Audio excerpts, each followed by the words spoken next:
Hi, I'm so excited to have this opportunity to talk to you about some of your work. Samir, would you tell me a little bit about how it is that you first started writing about the Palestinian refugee experience? When I start writing about this experience, from the beginning, I suppose I start writing about this experience because that's what we do. We write about our own experience, about our own life in a sense, and the experience of people around us. So, from the beginning of writing, it was writing about a world that I know, and that was the world that's familiar to me, the world that I knew. And what made you write in English then? Oh, it's a long story, isn't it? You have time for it. So, well, I suppose part of the story of growing up in a refugee camp is, I suppose, is that you're waiting to go somewhere else. I mean, a refugee camp is not a homeland. It's not a place you're going to live, to be born and live there forever. So you're always going to go somewhere else. And with this going somewhere else, something else is going to happen. Lots of changes, lots of circumstances are going to be changed, and things in your life are going to be changed, including your own language. And along the way of this story of moving out to the refugee camp and going to live in Britain, it happens that, I start writing in a different language. Do you think that writing in English distances you from the family experience and allows your imagination to flow more, or protects you from the responses of your family? Well, it's not. It does. It's a kind of benign distance, which I think any writer would appreciate. It's very important for writers to have this distance, especially when they are writing about a painful experience or dark past, and they need the kind of distance that would allow them to be a degree of objectivity in the first place, but also to be able to comprehend the whole experience and to know how to see it and how to represent it. So it's very important to have this distance. And as for the idea of being read by my family or people that you meet, no, that was not the point. It's not about protecting myself from anybody. And I never needed to, because most of the people I knew, they don't read books, so nobody knows anything about what I do. So you write books, yeah, that's fine, and that's it. That's the end of the book conversation with me, so with them. So, no. I wanted to ask you a little bit about the kind of protagonists that you create. In all three of your novels in English, The Day the Beast Got Thirsty, which appears in Gaza Blues, in Illusion of Return, and even in A Treaty for Love, your male protagonists are always very isolated.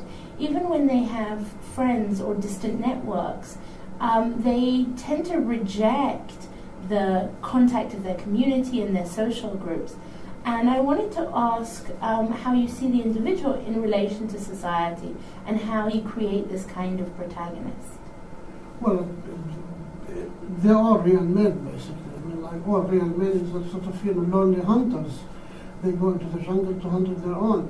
So yes, it is reducing them to the sort of the original position in a sense, and the beginning of life, beginning of existence itself, and that is the lonely person, the lonely man in this out there, out in the world.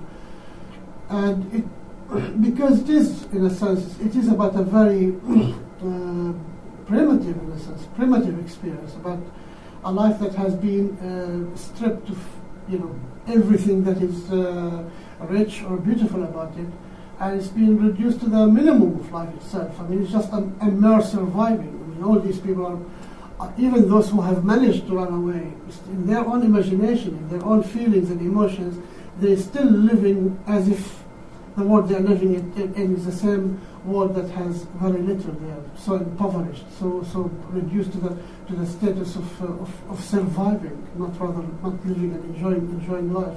So that's the case with people in these circumstances, that they have to fend for themselves. They find themselves lonely because basically they don't trust anybody, because they know it's the job of surviving is actually it's an individual task, and you can't, basically you can't expect. First, you can't expect, and you have no right to expect from anybody else to help you in the way, and therefore you end being on your own. That's a very lonely version of the world that you create. Well, if you were born in the refugee camp, you feel the same. I can assure you that. So going back to this refugee camp and the fact that you write as a Palestinian author about the experience of Palestinians, and yet your characters are always rejecting the political reality and the forced engagement with the political reality. Do you think of your writing as political? Yes, of course. Of course they are political. I do write about politics, and there are political parties in this, in the reality that is being represented. Some of them are members of these political parties. In that sense, it is political, but it's not political in a sense that it's trying to illustrate a political theory or a political argument. No, it's not that way. Politics exists, and it's so present in a very overwhelming way in my stories, but not the political argument or the political idea. I mean, even in the Treaty of Love, there is a political argument, for example, but the political argument is being introduced in a satirical way. I mean, it's rather making fun of politics rather than representing politics, or representing politics in reverse in order to make fun of it. It's a kind of a joke or humor, and it comes through in the day the beast got thirsty more than any other book, because it takes place there, and making fun of the situation is easier. The political situation is easier there. In both Illusion of Return and Treaty for Love, London becomes a very strong character in your novels and sort of shapes the experience of the individuals. And particularly in Treaty for Love, the characters spend an awful lot of time walking through the city and engaging with the city in multiple different ways. Is this something that London represents for you, or do you think that it's any location of exile in which this role exists? Well, I think it's the vastness of the city. I mean, the grandness of such a city like London. Of course, it's an overwhelming city, especially for somebody who's coming from a small country and a small place. So it's always this sense of being overwhelmed by this huge place and vast place.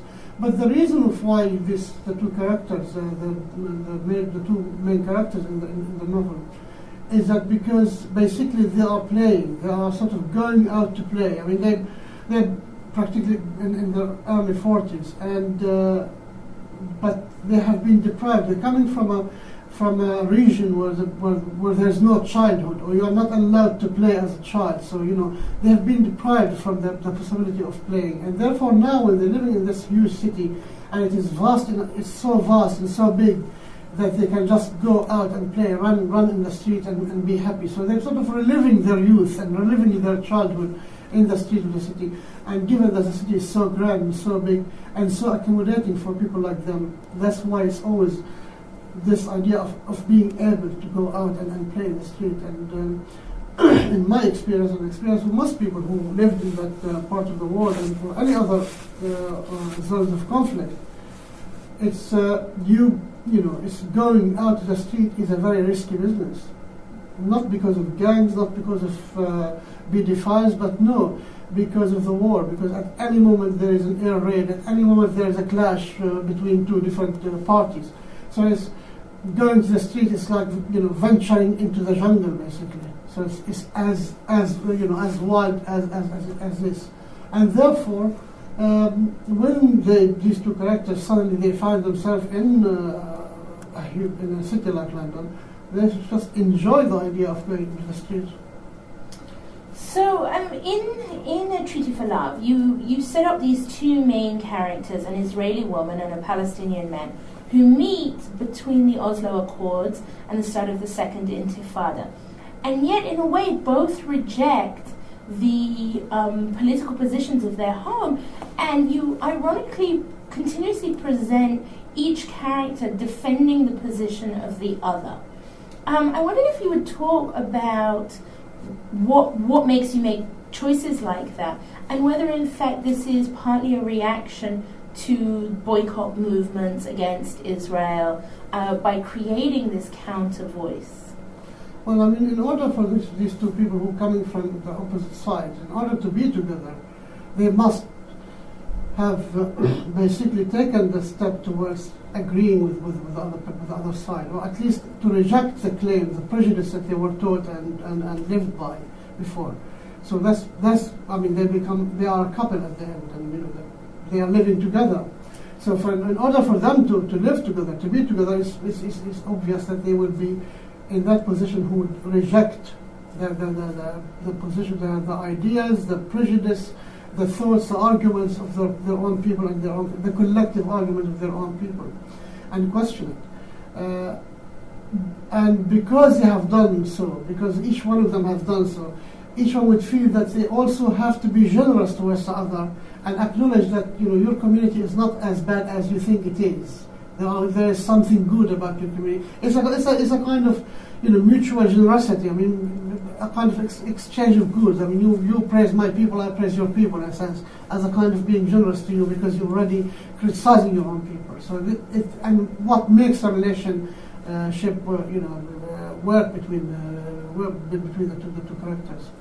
So then I want to ask you about the tragic ending. I don't want to spoil it for readers, but I want to say that the ending is in many ways tragic.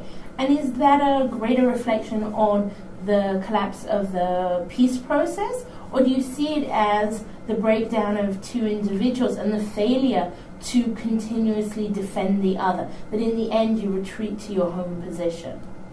Well, there is a funny side to it, and there is a sad side to it. And the funny side is it's a trick, it's a game, it's a ploy, it's a fictitious ploy. Something happens, these people agree with each other about so many things, and they live together, and they think in terms of we're so much alike. But then reality is something else, and it's not because I say I reject reality and that's it happens. And it's not because you say, oh, I don't take in what my family says to me and I rejected everything. It's not up to you to reject. I mean, even if you actually sincerely try to reject, there are things that you cannot reject them. It's not up to you to reject them. They will still be with you and you will still act according to them, and that's when the clash happens between them. It was, as I said, it's a funny side to it, how we think about reality and how reality actually forces itself into our lives, and the joke behind it. And on the other hand, it was about a collapse of something of a hopeful time. I mean, the 2000 was the failure of Camp David, the final negotiation of the final stages of the agreements.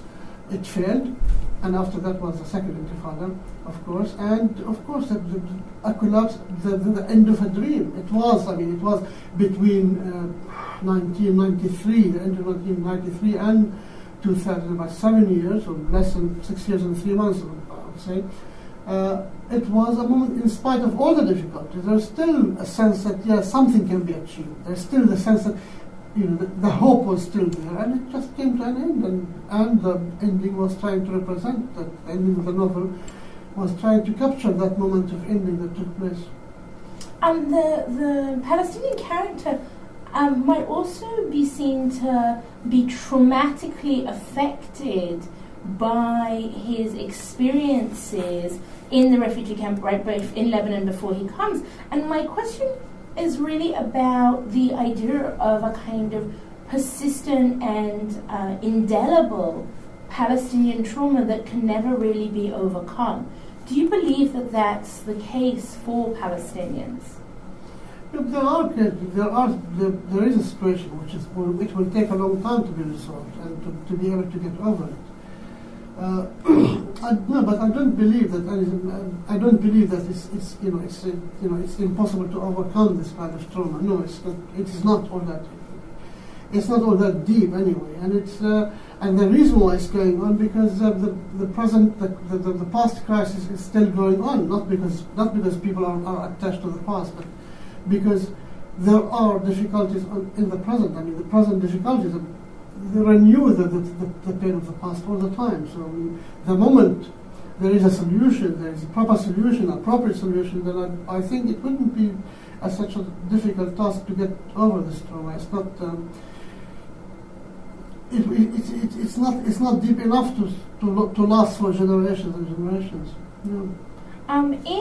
In Illusion of Return, which in many ways seems like a sequel to The Day the Beast Got Thirsty, you have this male camaraderie that brings the past back on the present, and there's this continual sense of living in multiple times.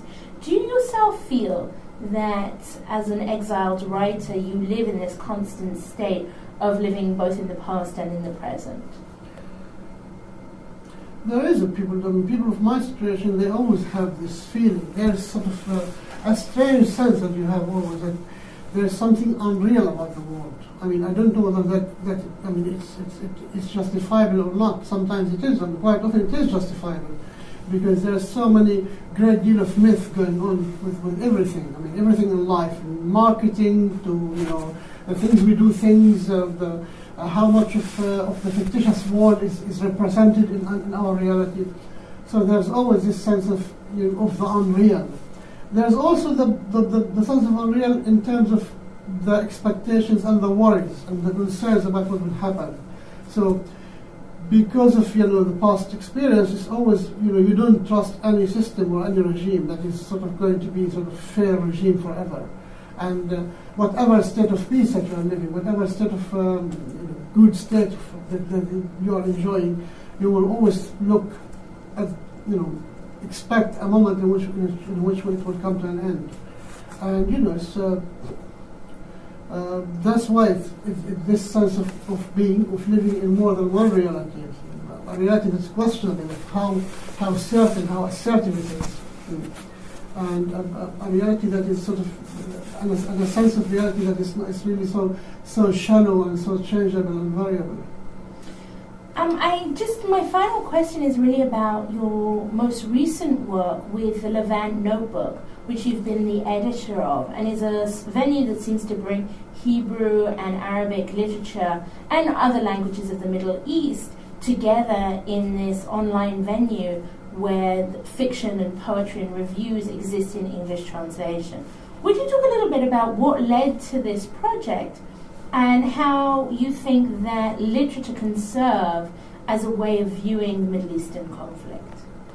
Well, whenever somebody talks about the Middle East or talks about the Levant, they always imagine as if people there doing nothing but fighting all the time. Harun Abelfield said once that people think of the Israelis as somebody who have his breakfast in the morning and then gets into the tank and goes to Nablus. Well, not all people do that every day, and it doesn't happen. It's not a state of conflict. Every single moment of it is a state of conflict and fighting. And there are quite stretches of times when you are when there is peace. I mean, all right, not a state of peace as permanent peace, but at least there is no war, there's no violence. And in addition to that, this is a region that's so rich with culture. I mean, wherever you go. I mean, I think I said that before. I was born in a refugee camp, and 10 minutes walk from where I lived is actually the ancient city of Tyre, the Phoenician city. I mean, you can go there into this historical city and look at the buildings, and look at the walls and the stones, and realize that thousands of years ago, people actually built this. From history, I mean, the culture is everywhere in that part of the world. I mean, the Israel and Palestine or Jerusalem, this is a history of religion, of culture, of literature, of all kinds of aspects of culture, of life itself as a culture. And yet the only thing is represented is just the war and the violence and negotiation and non-negotiation, and this is the only thing that people know about it. And this is the only people who live there start thinking of their own world as if it is just only a battlefield, only a place where just war takes place. And my aim is to assert the cultural identity of this place. This is a source of culture, and we have to talk about it. And culture is not only in one language, and that's why it's so important to have to have this kind of venue, and to have this kind of space. Its culture can be represented, and indeed, the rich culture is a culture that has more than one language and expressed in more than language. Kurdish language, Arabic, Hebrew, whatever language that happened to be in that part of the world, to be represented and to it's just the cultural identity of the people who are writing it, and that's what it is. So regardless of whether somebody is an Israeli or a Palestinian or a Lebanese or a Syrian or Egyptian or a Kurd or a Syrian, whatever, his authenticity is of little relevance, especially in terms of its political nature. But what's more important is the cultural contribution, and that's what is the idea behind the Levant Notebook. Thank you so much for sitting with me today and talking about your work. It's been an absolute pleasure. You're welcome.